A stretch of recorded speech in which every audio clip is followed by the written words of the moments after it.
I suppose we left off.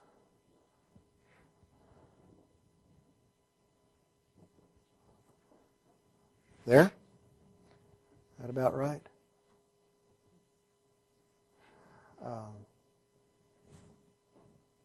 Is that where we left off? Blessed are the peacemakers? Oh, that's right. We didn't go very far now, did we? This is not pretty. We'll be here for a while. All right. And we're going to do this again, folks. Again, I've got my little cheat sheet here, but my cheat sheet I went through pretty fast. I mean, it's not too difficult to go through. And but I want you guys to begin thinking. And again, everybody, y'all open up, and we're talking about jurisdiction. I was thinking about it even earlier. This is, as I've looked at this, I've got about half of it done. And it's shocking to look at the whole thing, just how many bullets are there over and over again on things that we don't realize. But we're going to be talking soon about music. Not going to be an in-depth thing on here's what harmony is and all of that stuff. The guy talks about it some. But please hear me.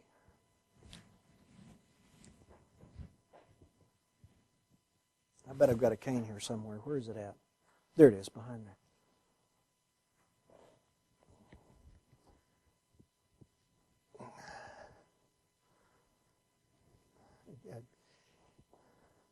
Thank you.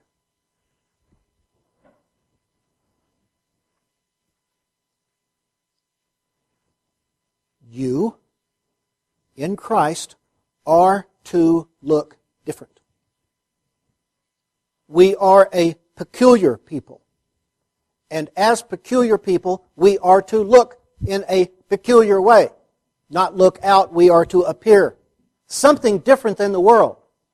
And what the world wants, and unfortunately often what we want, is not freedom. Oh, no, wait a second. It's not liberty. We want freedom. Total freedom. We want, honestly, and the word for total freedom is called anarchy. You know what it's called? It's called murder. It's called, I've decided to walk into the room, there stands someone that I don't know at all, what do I care? And take this and crack his skull wide open. It's fun. It looks like Nazi Germany did. Hey, get over there and go, be quick about it. Wasn't fast enough. Boom. Just nothing to it. We want anarchy. We do. Now, Christ has come. And He came because you and I wanted anarchy. Let's face it. I'm telling you the truth. And His life coming in has said something. Keep my commandments. I keep my Father's commandments. And commandments mean something we don't want. Commandments means parameters. Parameters that we have to behave within. I don't like that. I don't want that. I actually listened one time to a fellow talking to another Christian. And the man looked him in the face and said, I've just got one question for you. They were talking about music. He said, is music moral or amoral? I know what you're trying to do and I'm not going to go there. You're kidding. That's the best answer you can get from a believer. That music is amoral, and we know, and they know, well, it is not amoral. That's a double negative, which means it is a moral issue, and they know full well it is. There is much music that many people won't listen to, and you know it's the world's music. It's worldly. We're going to talk about, this man is going to be giving us some parameters, But parameters, covenants, commandments, laws, all of those things are jurisdiction. All of that is jurisdiction. This is jurisdiction. Different way to think altogether. Time is, we have parameters in our lives.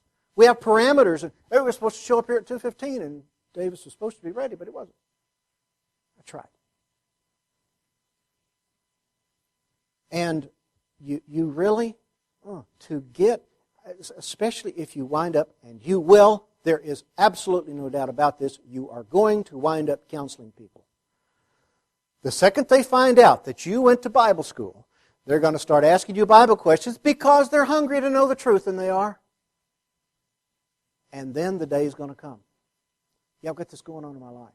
And all you've done is just been abiding and being steady. Not doing anything else in particular. And they're absolutely going to hell as fast as they can. And they finally, it's bad. Oh man, it's bad.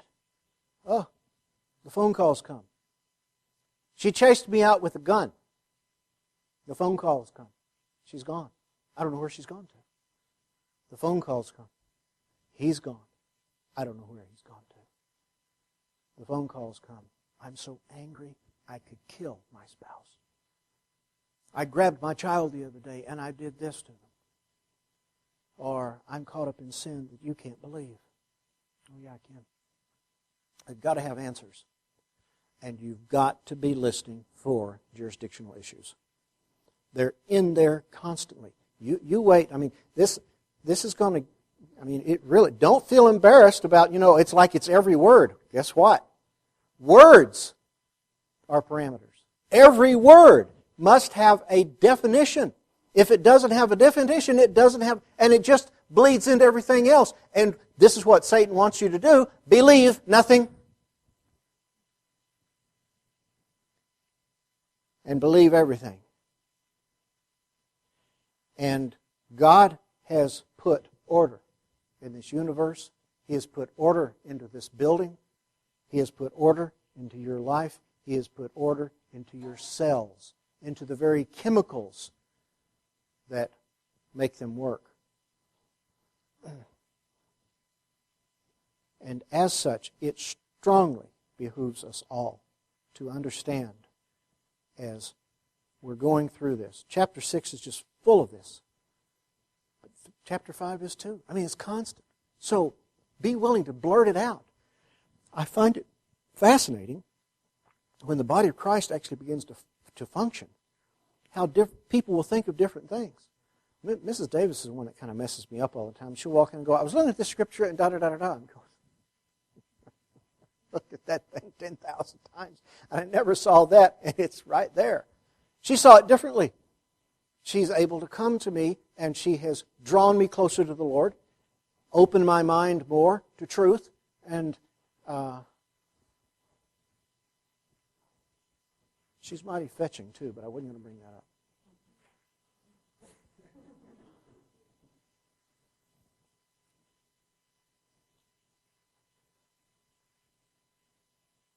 It just, please, I'm asking you today, and I'll bet for a few days,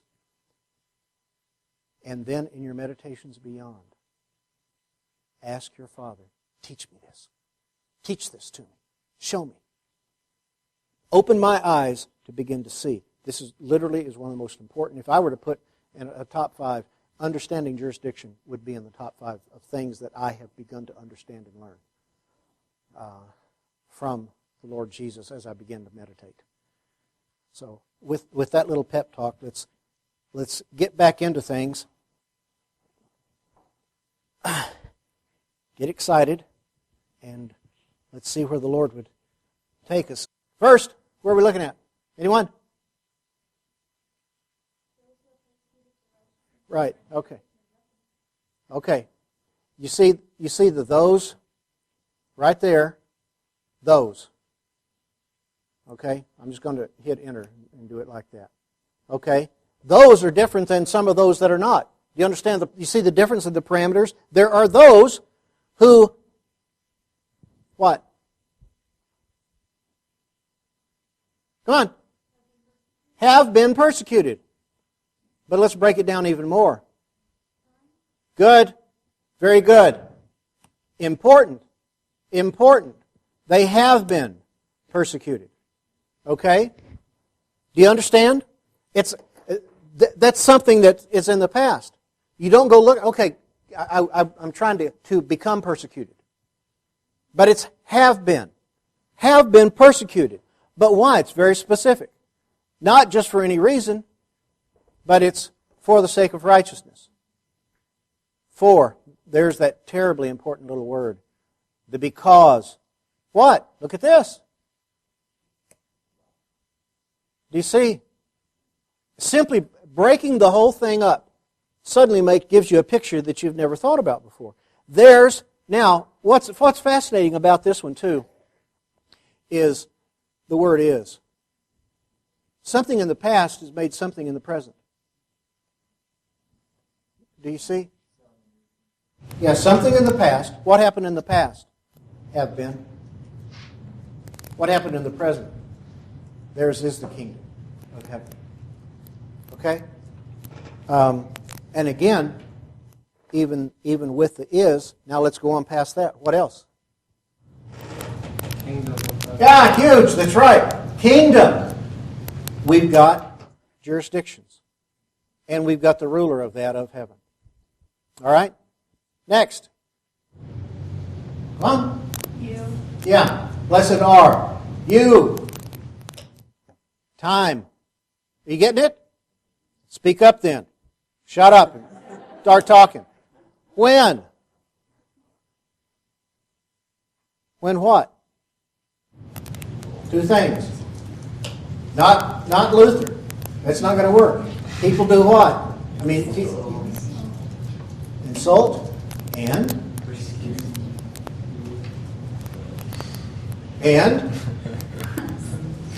you don't get this with just one. You have to get all three. Falsely say all kinds of evil against you, but we've also got another definer right there. Because of me. Okay? Because of me.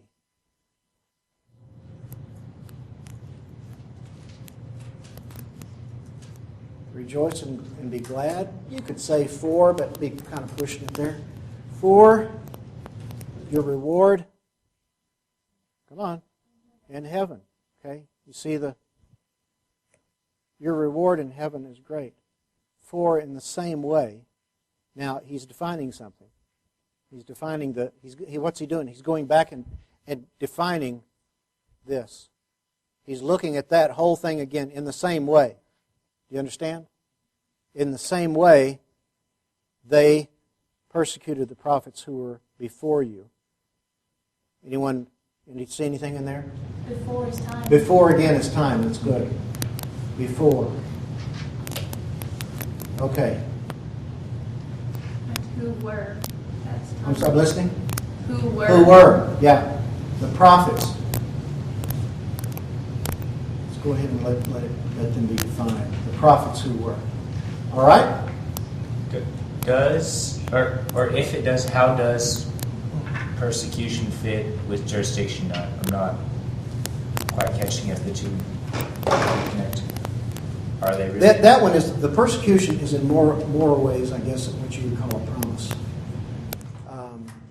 In the same way they persecuted. The fact is that what we're looking at, and you could probably take that one out, but what they're doing is coming back, and again, as I said, that word right there is coming back up and redefining this whole thing. And it's saying, and I guess it's not the persecuted so much. What I'm looking at is the in the same way. In the same way is now a parameter. Okay? Anyone? Next. What? You. You? You. Identity. Yeah, good. Now you've got identity. Who are you? You are the salt. Of the earth. Okay. Let me show you something. That's good and that's right. But it's not just salt. It's the salt. Okay, it's not a salt. You understand? It's something that is very specific. Salt, and again, you're correct, of the earth. So you've got some parameter there on the earth. But, okay, we'll just, not necessarily, well, no, okay. But if the salt has become tasteless, oh, it made salt again. Has become his time. Has become his time. Good. Has become. If it's tasteless, it's left its own jurisdiction. Good. It's not functioning the way it's supposed to function.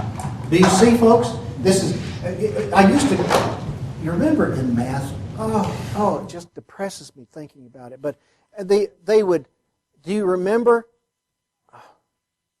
I've tried to forget it. But unfortunately, it fits jurisdiction so well. When the teacher is up there, or your mom, and or worse, I don't understand this, honey. Come home and teach this. It's Dad. Please, Mom, just tell me 1,000 times. I'll sit here and listen. I'll get it. Please, don't let Dad Do you remember set theory? No. Sets where you've got the circle and the union of the set and the intersection of the set and this kind of thing. The set is all dogs. Okay? That's a set. All short dogs. All right? All short dogs is a subset of all dogs. All right? And this is what we're talking about. Tasteless salt. There is salt, and there's tasteless salt, and there is tasteful salt. Or savory, if you are a King James only person. Tasteless. How will it be made salty again? What? The salt.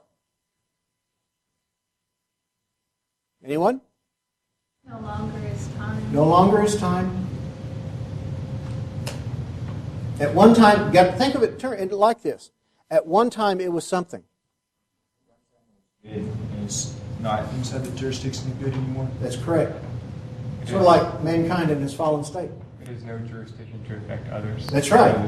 You see, it's lost its jurisdiction. It's lost its true function. No longer good for. This is shocking. All jurisdiction has been lost by that salt. Not Jesus Christ said this. This is not, somebody in the newspaper. This is no longer good for anything. Wow. Now, I don't know if that shakes y'all up, but it should. It should. You think about it, folks. This is Jesus talking to us. Now, I know we're talking about jurisdiction here, and we shouldn't stop to preach, but Jesus is speaking to us. A salt that has lost its flavor. Jesus Christ has looked at it, and I say that. I believe Father speaking through Jesus Christ, because we know that that's what He did. Speaking through Jesus Christ, looks at that salt and says, not just tasteless, that is certainly judgment, we could call it that. But the condemnation, the discernment first, what is the discernment? The discernment says, without judgment, that it's tasteless. No judgment there. But the judgment comes in. Tasteless, good for nothing. That's good, not good for anything anymore. A believer that has lost their flavor, lost their saltiness, honestly, if you get down to it, and this should be scary, has no purpose to live. Not in the eyes of God. That's kind of amazing. No purpose to live in. It's gone. It's over. Should scare us a little bit. Oh, except. Be thrown out and trampled underfoot by men. Verse 14. You You are are Right now, time. Of the world. Yeah. The light. You are the light of the cosmos. Jurisdiction, big time coming up now. Not a bunch of cities, one city. Defined specifically, set on a hill.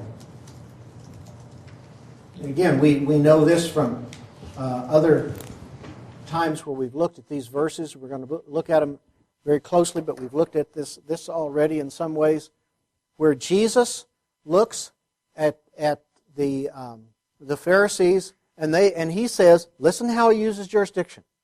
As long as we're at a city. Let's think about it. We've already gone through this a few weeks ago. It seems like forever ago, but it was a few weeks ago. You're casting out devils by Beelzebub. A kingdom divided against itself will fall. City. Okay? Takes it down to a house. Do you see the jurisdictions getting smaller and smaller? 2 kingdoms of this world, Satan, of God. God's kingdom is not divided against itself. He won't allow it. If this is not saying a whole lot to you about why God is not too happy with rebels. Is He willing to forgive rebels? Yes, but if you're rebelling, please hear me, you can't remain in the house. One of the things that Mrs. Davis and I have found through the years, we've spoken of this before, especially in the counseling course. Here comes the parents. Oh, my goodness. They're rebelling. They're rebelling. I've got this child that is rebelling. How many children do you have? 37. How old are you? 38. Yeah, you just, wow. How did you do that? 5 sets of quintuplets. And the person is worried. They're their child. It's understandable. They're concerned for that child. But the person is rebelling. They're a rebel. And they are told by the enemy and by the church, you just need to change your standards. The problem is that your child doesn't like your standards. If you'll just change your standards, everything would be okay. You have got these linguistic, did I whine that enough? Linguistic standards. And so what's supposed to happen is the parent is supposed to bow before the child. And they come to us. What should we do? And we tell them something that's never crossed their minds. Kick the child out. Well, we've thought about that, but we don't want to lose them. No, you don't understand something. You've already lost them. They're not there. They are not there. But what about the 99 and the 1? Oh, brother. We tell them there's a lot of difference between a lost lamb and a rebellious sheep. Rebels are usually not 3 years old. Oh, they might be. I'm running away from home. Okay. I love that one. Let me pack it up for you here. Out the door. Mom! Oh.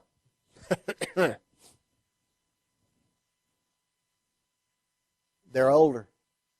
They really think that they've kind of got it together. And what's going on is the rebel is dividing the house. And they, make no bones about it, they will continue to divide that house.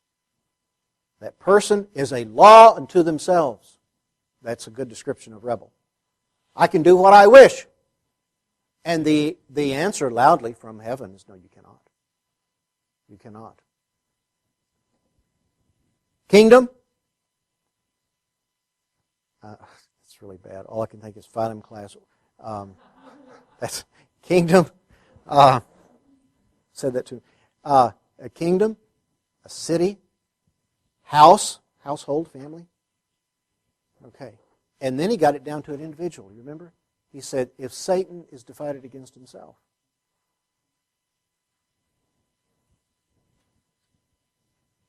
Okay, let's go on. Set on a hill cannot be hidden. Verse 15. Anyone? Anyone, nor does anyone light a lamp. Put it under a basket. Okay, we've got what we have is two things that the person is doing. And put it under a basket.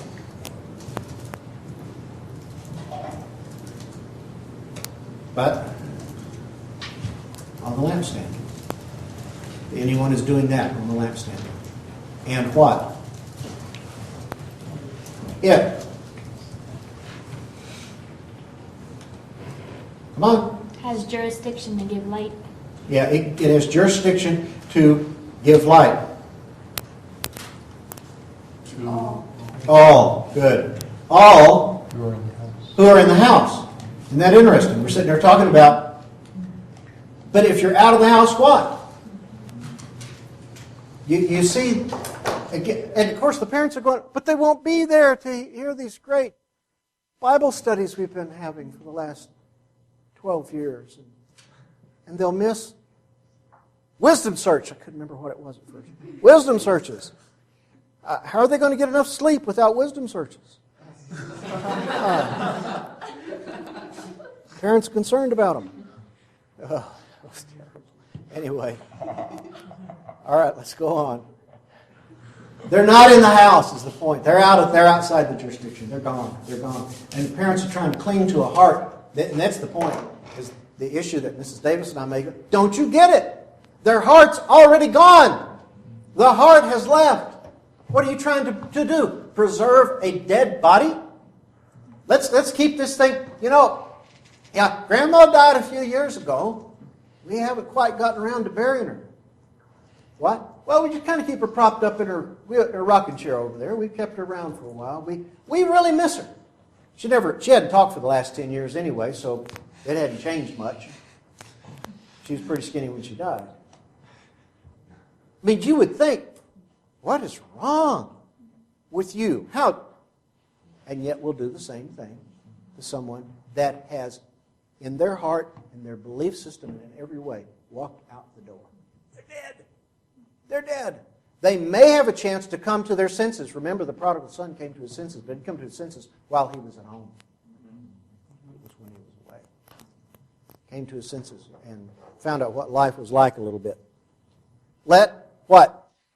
Your light. Your light. Now, folks,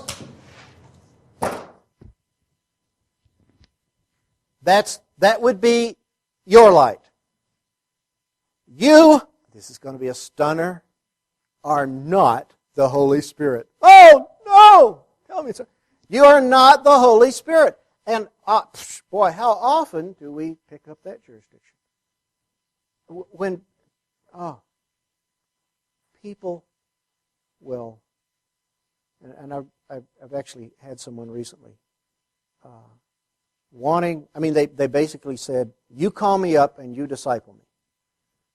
Unfortunately, the person is not in a good place to be called by any means. And I thought, where are we going to slide this little one in? Demanding that I do that. Now, I've got other ways to let that light shine. And I've had some people actually say, well, like the person we spoke of this morning, saying what? You need to tell me what to believe. You've got the wrong place and you've got the wrong person. I have enough in my life, and I want everybody to take a look at this. I've got enough in my life with, let's see if I can make this actually, with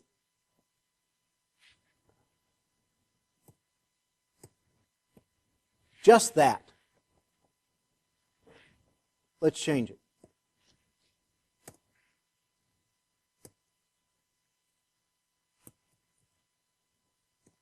Is that good enough? I've got enough issues with just that. We could stop right here and go, there's the sermon for the day. I've got issues with my light shining. I don't need to be worried about somebody else's light shining. Now, unfortunately, we have been, every one of us in here, have been given jurisdictions. Go and make disciples. Ooh. Dear. But that doesn't mean that you make somebody's light shine. You teach them to have the light coming through them. By the way, and this is jurisdictional, please, don't do this, but don't let somebody get away with that garbage. This is garbage. Well, you see, God is like the sun, and we are like the moon, reflecting the light. Do you get it? Do you hear the Gnosticism in it? Do you hear it? He's out there. You are the light. Your light.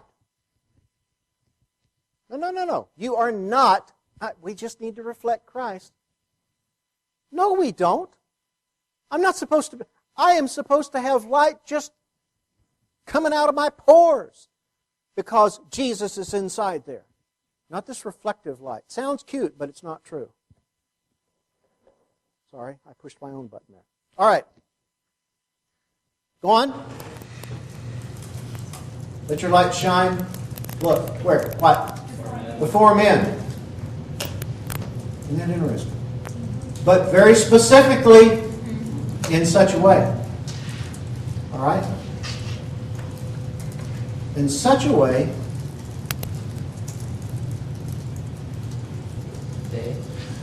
that they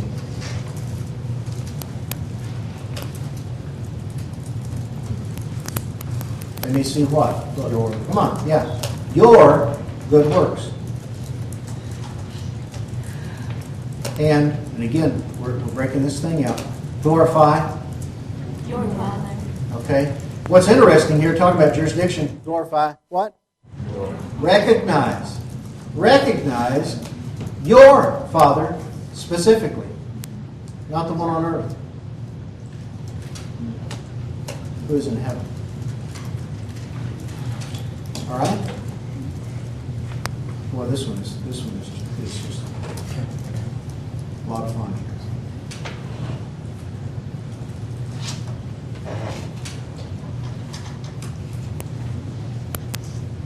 Not think. All right. Do not think. Who's not thinking? Yeah, we are. We're good at that.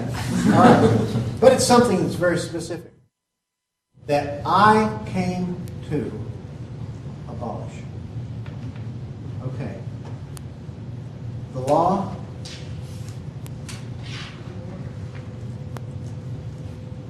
or the prophets.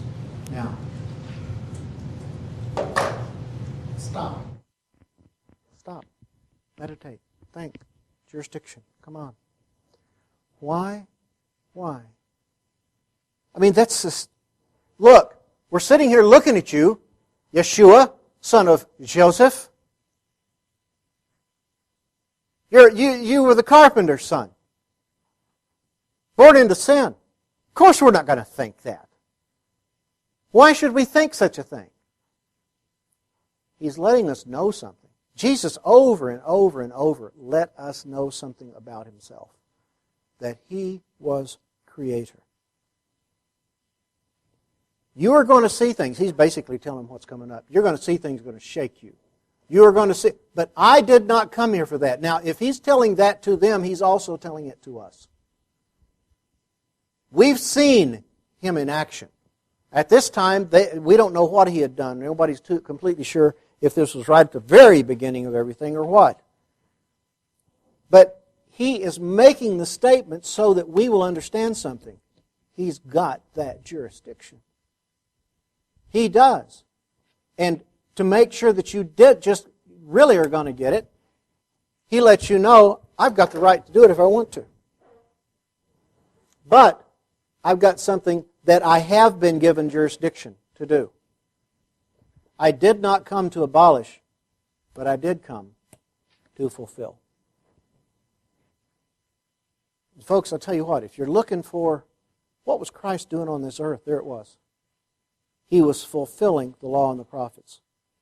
You ever notice in the book of Matthew where you see those say, And he did this so the prophet could be fulfilled, prophecy could be fulfilled, so that the word could be fulfilled. Jesus was busy about that. This was his jurisdiction. This is an amazing statement if you'll actually think about it. I did not come to abolish. Take that part out. I came to fulfill. Wow. That's what Jesus came to do. Now we know his express purpose. Well, he came here to die. You don't understand if that's all you think it's happened.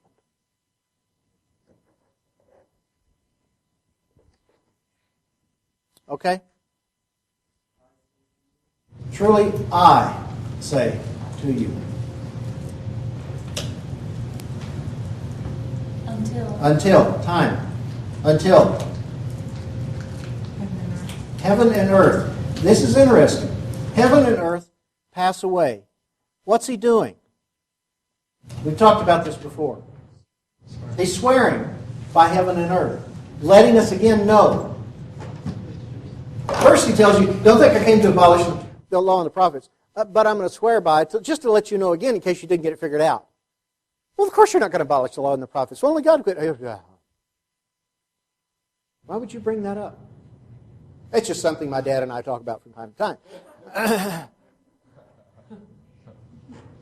Not the smallest letter or stroke shall pass. Jurisdiction. From the law. Until time. Until. Wow.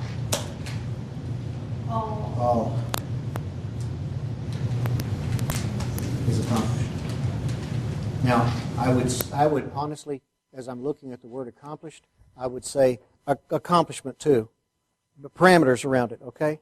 Are y'all understanding where we are? Where do we are? Verse 18 of chapter 5. And running out of time there. But I want to go through this. All right, come on. Whoever. Then is time. Then is time. Annuls. One. But do you argue? Thank you. Good. Sorry. It's once you start. God wants you thinking like that. Why? He thinks like that. Now, remember those of you that were around. It's been a while since we did this, but we watched, and no, we don't have time for it this semester.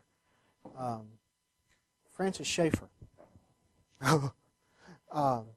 And he was constantly talking about the particulars and what was the other thing there?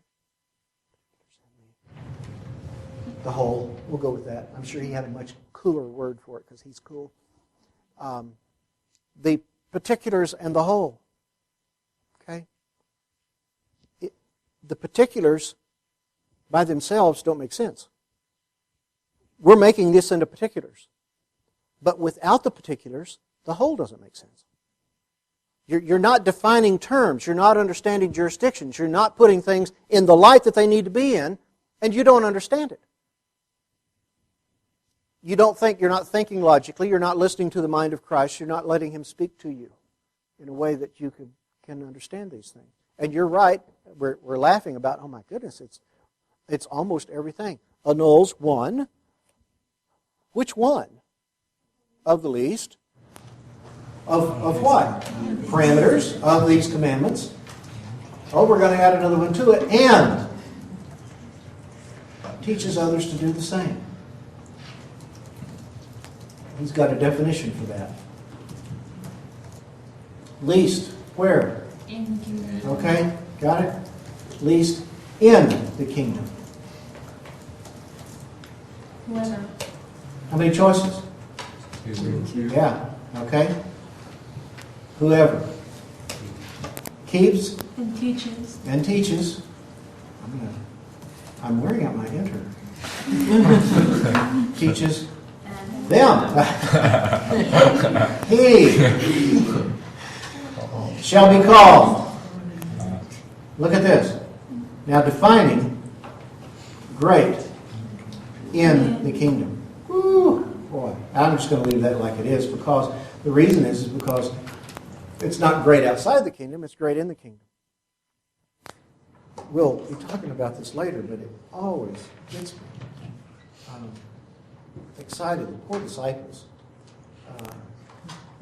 come to Jesus, or they're not coming to Jesus. They wouldn't do this. They weren't doing this in front of him. They didn't want to. Let's fuss. Let's fight. Who is the great? Oh, could you imagine sitting in on that one? Probably not. No. Hey, get out of the way, Peter. Stupid fisher person. I'm the head. I'm the head of IMI.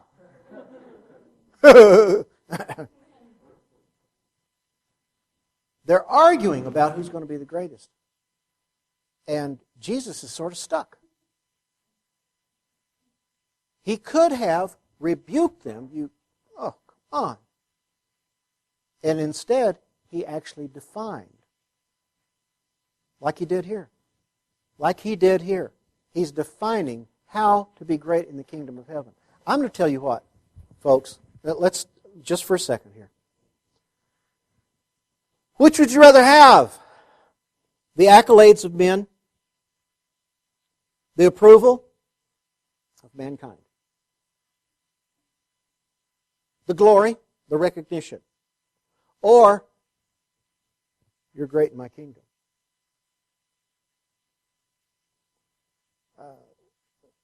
Statements like we just looked at often come to my mind as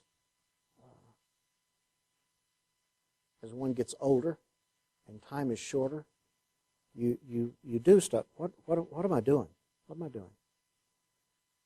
And I have two choices. I can be called least, or I can be among the great. I don't know whether I will or not. I'm not the judge of that. But I will say, I do not want to be among the first class that he talks of. Those that would annul and then so teach others. Isn't it sad to think how many millions, although one wonders if they're going to make it into the kingdom at all, will be in that least, if they get there at all. Because they spent their time saying, it's not true, Jesus did away with the Word. Now, you've not seen anything in the Scriptures that we've looked at so far, yet these are some of the verses that they use to say that the law has been done away with. This is one of their major deals right here, to say that. That's amazing. Nowhere in there does it say that the law has been done away with or that he has annulled it. Yeah. Future, so we don't have to worry about the What came over me? Thank you. Thank you. Would you just whack me across the face with it? It is. It's the future.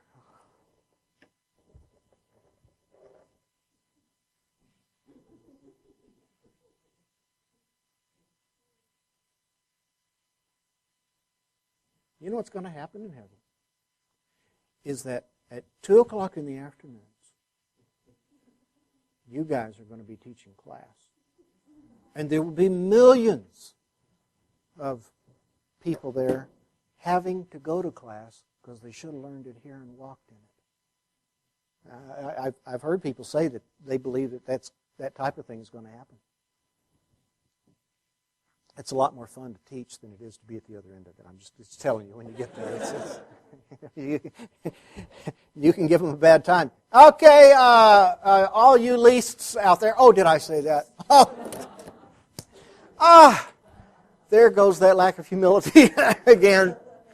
Back to the law. Oh, man. Where do you want to be? What do you want? How do you want to be judged? I mean, this is very clear, and there's only two choices. And teaching in the future, what for? I mean, you know, the way they describe it all, there's no sin anyway. What's wrong with this? Stupid. Come on, go on. Verse 20 before I start getting angry again. Okay, because what? I say to you. Because I say to you.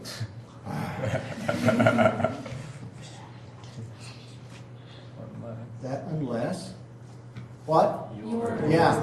See, your righteousness. Boy, there's so many keys. And you see when you start tearing this up, how you, and I don't know if you've noticed, but y'all are meditating. Your righteousness. Okay? He's defining it. Surpasses. Surpasses. What's the definition? And there's the parameter. The righteousness of the scribes and Pharisees. Now, this would have been stunning to everyone there because everyone knew they were the most righteous people around. Jesus was chuckling in his robes, going, y'all go ahead and believe that, but I'm going to prove that not to be true. If your righteousness does not surpass that, you will not enter the kingdom. Wow. You will not enter, will not, of course, is a time. Enter the kingdom of heaven. Wow. All right. Is everybody staying awake? You have heard. That. You have heard. What? That the ancients were told. Time. You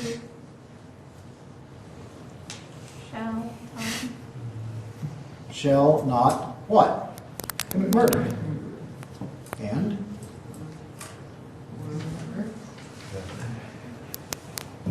Whoever, not those that don't. This is, again, now, sake theory again. This is one of the things that always gets me about the law. People go, well, we don't have that anymore. We've thrown that out. One of my first thoughts is, what do you have against it? And they are always concerned about the thou shalt nots. You don't get it. The only people in what we've looked at right now that are in trouble are those that commit murder. What can you do outside of murder? There's a whole... Let's take two lists. And at the top, we're going to put murder, and the next one is going to be not murder. What's under murder? Murder. What's under not murder? Paul. What would it be under not murder?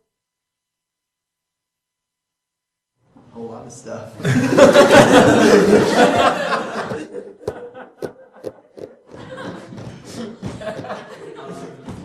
Killing deer. What? Killing deer. Thank you. Killing deer, fishing. Now the deer may not be real happy about that. Maybe in heaven it's shoot and release.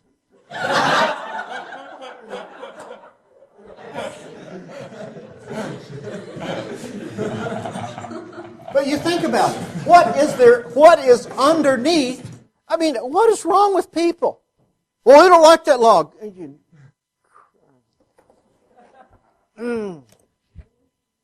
Whoever specifically commits murder, time, shall be. We are, and here we go.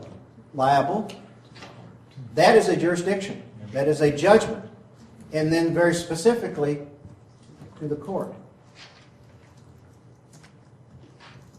I say. What? I say. I say. To you. Everyone.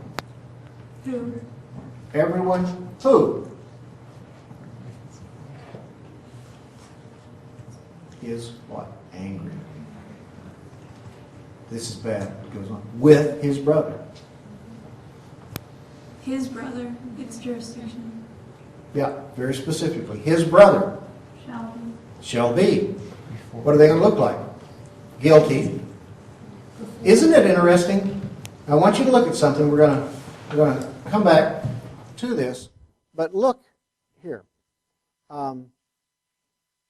Whoever commits murder shall be liable, and down here he says shall be guilty. I don't know if it's the same Greek word. It's been a long time since I looked. But liable to the court, guilty before the court. I don't know if the word liable... Are you looking, Master David? Looking? Yes, sir. All right. And, different subject. Come on. Whoever? His brother. Yeah, says to his brother, you good for nothing. You tasteless salt. Dr. D, it is the same word. It's the same word, okay? Same word. Thank you.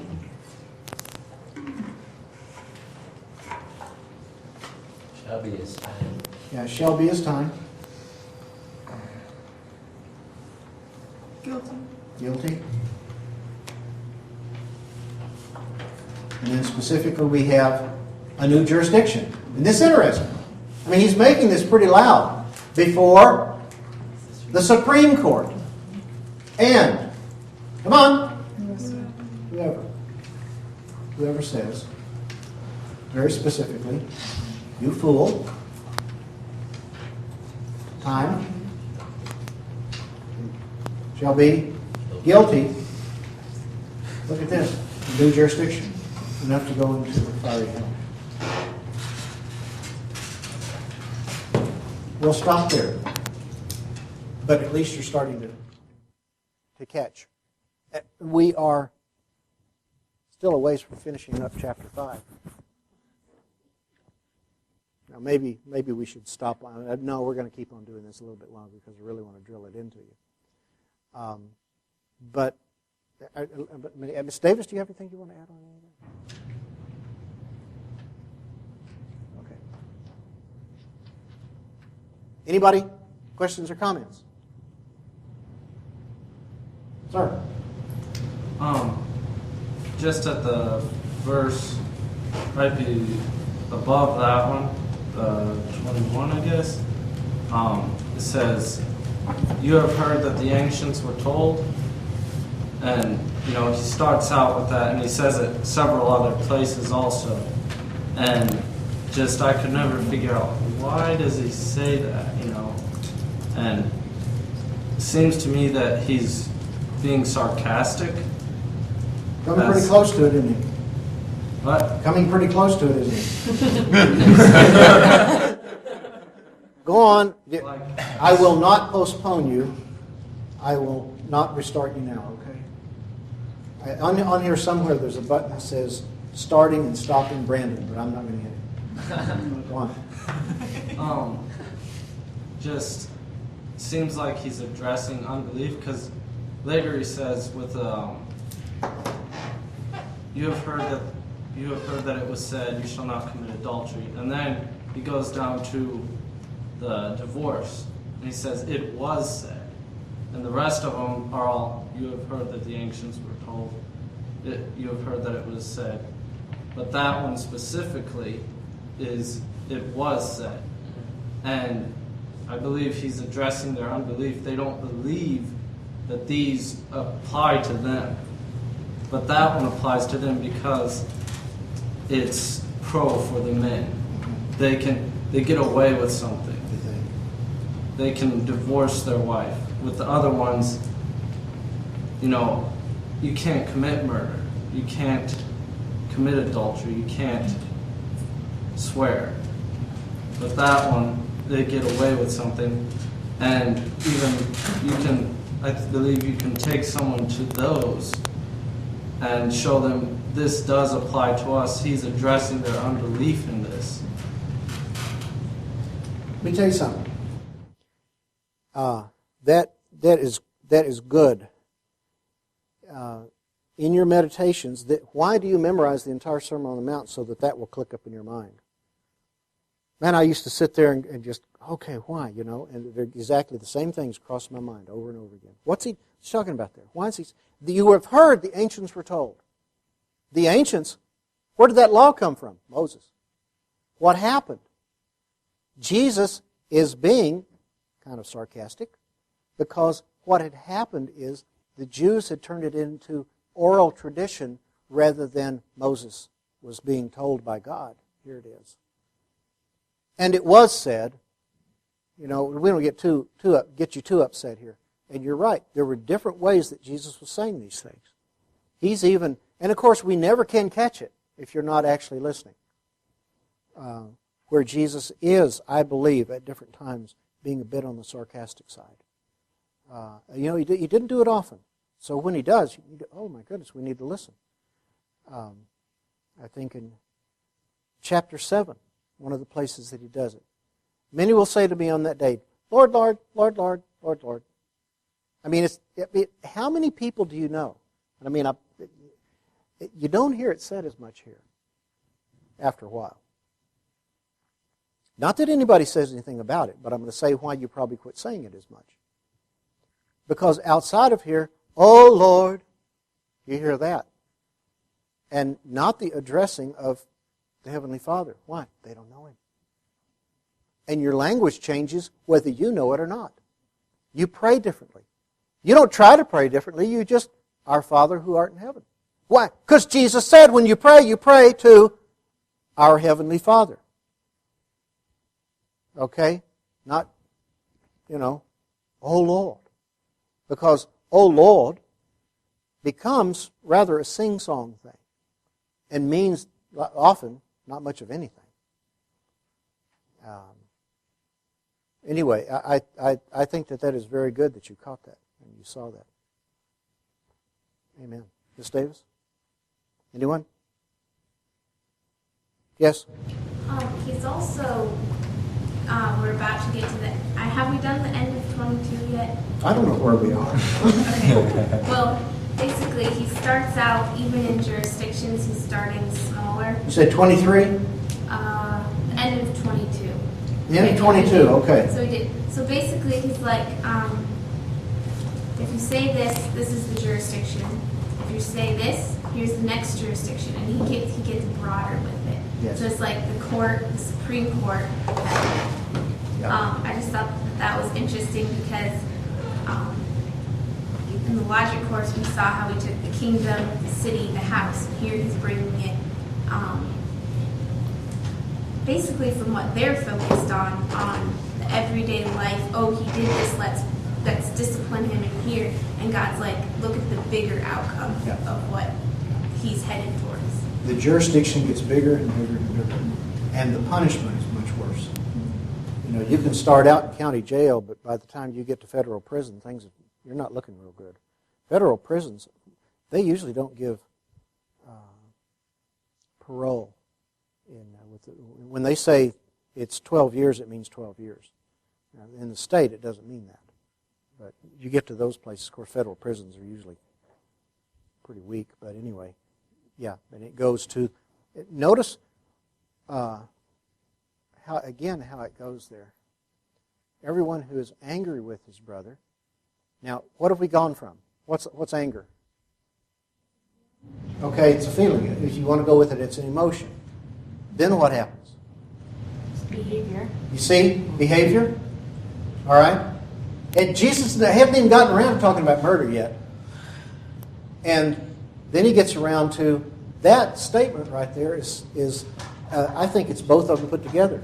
A statement being said in anger. But what's interesting is the judgment that comes. The judgment that comes for you fool. Why would it be that they shall be guilty enough to go into the fiery hell? Because the person is judging the motives of someone's heart. Okay? Good for nothing is what they do. But to say in anger, someone is a fool, you are now judging their heart, and I believe you are also doing something else, and that is judging what the Creator has done. Ms. Davis. I think the idiot or empty head is good for nothing. And that is also attacking God for what He created. You're attacking the jurisdiction. Yeah, His jurisdiction. His jurisdiction. And fool is judging the character, which is God's jurisdiction, the form. Do you hear that? The character of the person is God's jurisdiction. Your light shining is your jurisdiction and God's jurisdiction. But you making somebody else... Do you see how jurisdiction, just with the things that Mrs. Davis just said, and with those things right there, chop off all sorts of worries that you used to have? I mean, we watch these moms and dads go, oh no, and he's acting this way and acting... How old is he? 42. That's not your jurisdiction. Now, you do have a responsibility.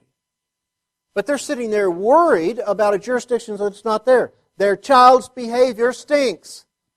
And you can't stop that child's behavior. So what do? They worry about the child's behavior. They grieve over the child's behavior. They fuss over the child's behavior. They go to counselors about the child's behavior. What do they not do? Pray. They don't pray. It's fascinating to watch. It's just simply, it's not there. Why? That would be responsible behavior on their part. Do not judge lest you be, for in the way that you judge, you're judged. Child is acting responsible. What's the parent doing? Being irresponsible.